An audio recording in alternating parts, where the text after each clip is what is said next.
Baik, selamat pagi teman-teman dan Pak Kris.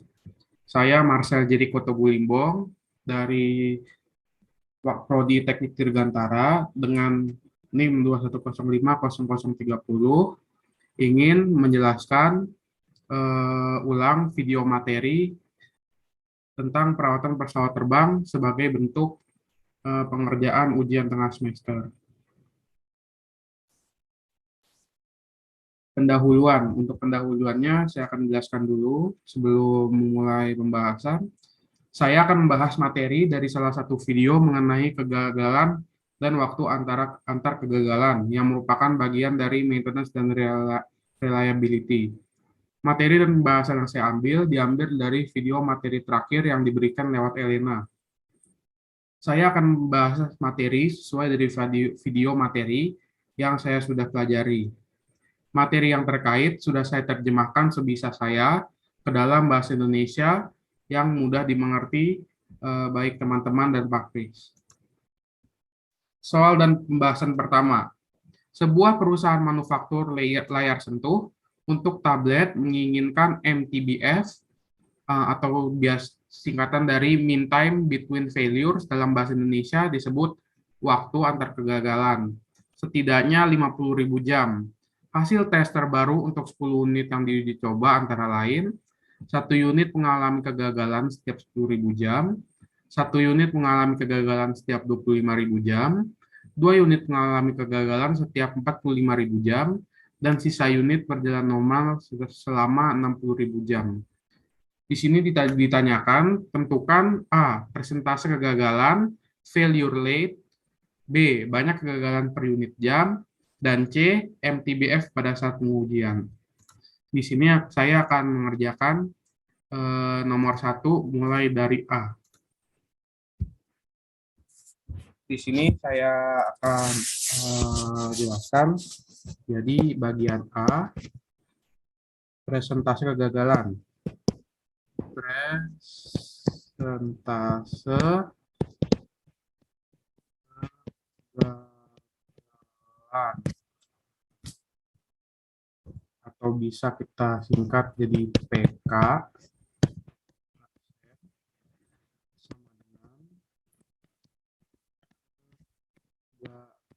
kegagalan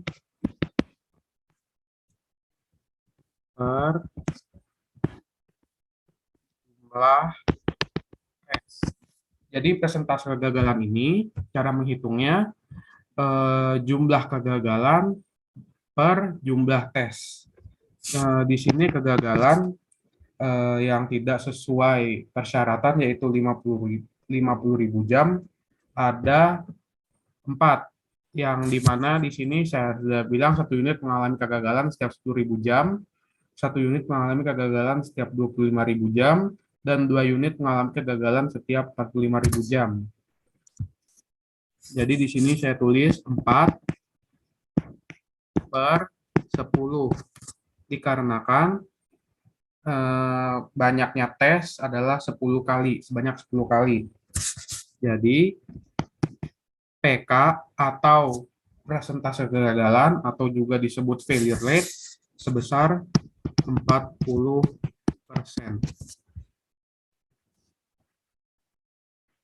Yang bagian B sekarang. Untuk bagian B akan saya jabarkan cara mengerjakannya. Untuk PK di sini juga saya tulis PK dalam kurung N. N itu adalah unit. Jadi PK dalam kurung N. Di sini saya tulis ya. N sama dengan unit. Yang menghitungnya adalah kegagalan dibagi waktu operasi atau operation time. Kegagalan per waktu operasi. Di sini kita akan mencari dulu waktu operasinya atau operating time. Di sini waktu operasi saya tulis ya. Waktu operasi sama dengan total unit yang dites dikali ekspektasi waktu operasi. Jadi, total N kali ekspektasi waktu operasi per jumlah waktu operasi unit yang tidak bergerak.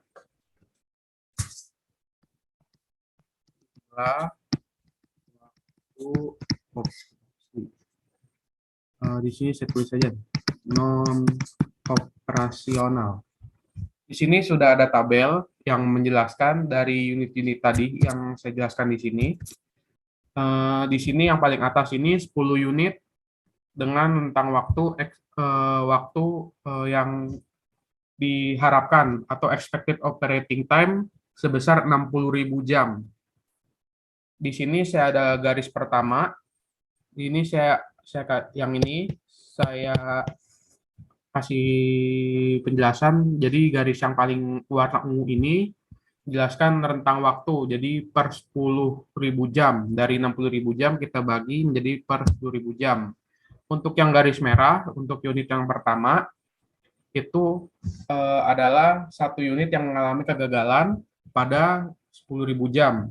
Jadi dia operating time-nya selama 10.000 jam dan non-operating time-nya sebesar selama 50.000 jam. Unit yang kedua mengalami kegagalan pada 25.000 jam. Berarti operating time atau waktu operasionalnya selama 25.000 jam dan non-operating time atau jumlah waktu non-operasionalnya sebesar 35.000 jam. Yang ketiga, unit 3 dan keempat, yang mengalami kegagalan pada waktu 45.000 jam. Jadi, waktu operasionalnya selama 45.000 jam dan waktu non-operasionalnya selama 15.000 jam. Ini, maka sebab itu, PK per unit, maaf, PK unit sama dengan kegagalan per waktu operasi. Waktu operasi dalam total. Jadi cara menghitungnya seperti ini. Untuk penyebutnya atau waktu operasinya kita cari terlebih dahulu. Di sini 60.000 kali 10 dikurang jumlah dari 1 dikali 50.000 ditambah 1 dikali 35.000 ditambah 2 kali 15.000. Di sini lanjut untuk penyebutnya kita jumlahkan dulu. Oh ya, untuk pembilangnya berarti kegagalan seperti tadi ya. Ada 4 kali kegagalan. Jadi kita jumlahkan penyebutnya. Jadi 485.000 jam. Di atasnya kita tulis 4, jadi 4 per 485.000 jam. Jadi jawabannya adalah 0,00008247 kegagalan per unit jam. Nah, kita lanjut ke bagian C. Untuk bagian C, tadi diperintahkan untuk mencari MTBF pada saat pengujian.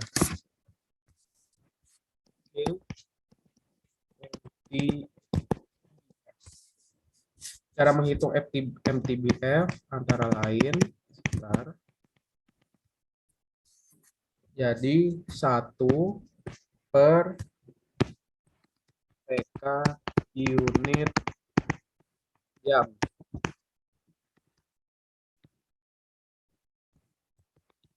Dengan berarti 1 per 0,000000847 sama dengan 121,250 jam. Ini adalah jumlah MTBF-nya. Sekian untuk soal dan pembahasan nomor 1. Kita lanjut ke nomor 2. Soal dan pembahasan nomor 2. Pemadam kebakaran memiliki sejumlah kegagalan dengan masker oksigennya yang sedang mengevaluasi kemungkinan outsourcing untuk melakukan pemeliharaan preventif ke pabrik. Karena risiko yang terkait dengan kegagalan, maka biaya setiap kerusakan diperkirakan mencapai $2.000. Kebijakan pemeliharaan saat ini dengan karyawan pemadam kebakaran yang melakukan perawatan telah menghasilkan riwayat kerusakan seperti berikut. Sudah saya jadikan tabel. Yang di atas adalah number of breakdowns atau banyaknya jumlah kerusakan. Yang di bawah adalah number of years in which breakdowns occurred. Berarti tahun di mana setiap kerusakan terjadi. Ini saya mulai dari paling kiri dulu. Yang ini, yang paling kiri itu banyak kerusakan 0, jumlah tahun di mana kerusakan terjadi ada 4. Berarti terjadi 0 kerusakan dalam kurun waktu 4 tahun. Yang kedua itu adalah 1 kerusakan dalam jangka waktu 3 tahun. Yang ketiga, ada 2 kerusakan dalam jangka waktu setahun. Yang keempat, ini yang tengah, adanya 3 kerusakan dalam kurun waktu 5 tahun. Yang keenam ada, yang kelima maksud saya, maaf. Itu ada 4 kerusakan dalam kurun waktu 5 tahun. Dan yang terakhir, ada 5 kerusakan dalam jangka waktu kurang dari setahun. Pabrikan akan menjamin perbaikan pada setiap dan seluruh kerusakan sebagai bagian dari kontrak layanan. Biaya layanan diberikan sebesar $5.000 per tahun. Di sini pertanyaannya kita disuruh mencari A. Berapa jumlah kerusakan yang diharapkan per tahun dengan karyawan stasiun pemadam yang melakukan pemeliharaan. Yang kedua, berapa jumlah biaya untuk pemeliharaan pada saat ini. Yang ketiga, apakah kebijakan perlu diganti agar lebih ekonomis. Nah, kita akan jawab di sini. Kita mulai dari yang pertama. Yang A, itu kita disuruh cari perakiraan atau ekspektasi kerusakan per tahun. Kita akan ubah lagi. Berarti perakiraan atau ekspektasi dapat kita hitung dengan cara total kerusakan per jumlah tahun dengan kerusakan. Ini sigma. Saya akan tulis di sini sigma sama dengan totalnya. Total tahun dengan kerusakan. Ini bisa kita tulis total kerusakannya bisa dicari dengan cara sigma kerusakan dikali dengan tahun. Di sini kita cari dulu ya untuk yang di bawah atau bilangan penyebut. Itu kita tambahin aja nih yang bawah. 4 ditambah 3 ditambah 1 ditambah 5 tambah 5 tambah 0. Jadi jumlahnya 18. Untuk yang bilangan pembilang, kita kalikan dulu atas dengan bawahnya, lalu kita jumlahkan. Jadi 0 dikali 4, 1 dikali 3, 2 dikali 1, 3 dikali 5, 4 dikali 5, dan 5 dikali 0. Untuk 0 dikali 4, 0 ditambah 1 ditambah 3, 4, ditambah 2 tambah 1, 3, tambah 5 tambah 3, 8, tambah 4 dikali 5, maaf, 3 kali 1 jadi 3, 2 dikali 1, sama dengan 2, 2,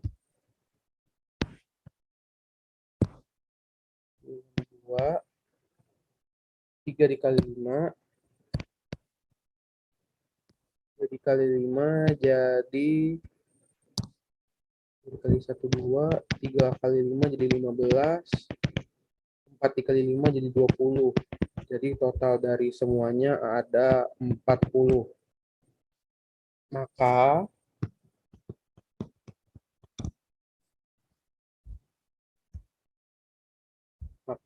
E sama dengan kerusakan per tahun tadi bisa kita cari 40 per 18 sama dengan 2,222 kerusakan per tahun. Nomor 3. Maksud saya yang kedua B, biaya kebijakan per tahun. Di sini kita suruh nyari biaya kebijakan per tahun. Biaya kebijakan per tahun. Jadi kita bisa cari biaya kebijakan per tahunnya, ada biaya kebijakan tadi yang kita jelaskan seperti tadi ini di slide sebelumnya. Maka biaya setiap kerusakan diperkirakan mencapai $2.000. Jadi $2.000 dikalikan dengan kerusakan tadi yang kita sudah cari bagian A. 2,222. Jadi banyak dari biaya kebijakan per tahun adalah sebesar $4,444.000 per tahun. Untuk C, kita ditanya perlukah atau adakah kebijakan yang lebih ekonomis dari kebijakan yang ini, di mana biaya outsource-nya sebesar $5.000 per tahun. Menurut saya, karena biaya outsource sebesar $5.000 per tahun, ini merupakan kebijakan yang menurut saya lebih ekonomis. Karena kita dapat menghemat sebesar $556 per tahun. Gimana cara hitungnya? Berarti $505.000 dikurangi sama biaya kebijakan tadi sebesar 4.444. Jadi 556 per tahun. Ini biaya yang dapat dihemat dengan kebijakan saat ini. Jadi menurut saya kebijakan saat ini lebih ekonomis, maka oleh sebab itu tidak perlu diubah atau diganti. Sekian dari materi yang bisa saya berikan, soal dan pembahasan yang saya dapat berikan pada hari ini.